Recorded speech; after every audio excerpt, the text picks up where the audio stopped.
బాలికపై లైంగిక వేధింపుల కేసులో తీవ్ర ఆరోపణలు ఎదుర్కొంటున్న కర్ణాటక మాజీ సీఎం బీజేపీ సీనియర్ నేత యాడ్యూరప్పకు బెంగళూరు కోర్టు అరెస్టు వారెంట్ జారీ చేసింది.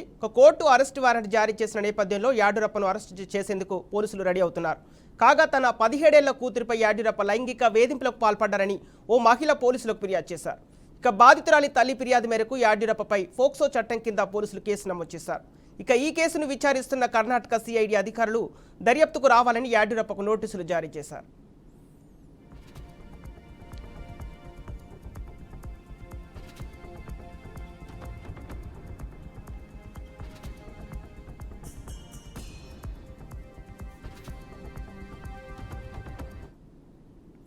అయితే ప్రస్తుతం తాను ఢిల్లీలో ఉన్నానని, ఇప్పుడు విచారణకు హాజరు కాలేనని, ఈ నెల 17వ తేదీన దర్యాప్తుకు హాజరవుతారని తెలిపారు.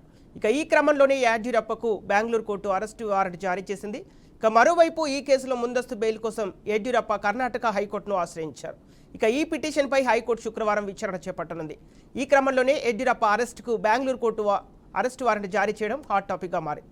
కోర్టు అరెస్టు వారెంట్ నేపథ్యంలో నెక్స్ట్ ఈ కేసు ఏం జరుగుతుందోనని కర్ణాటక పాలిటిక్స్లో తీవ్ర ఉత్కంఠ నెలకొంది.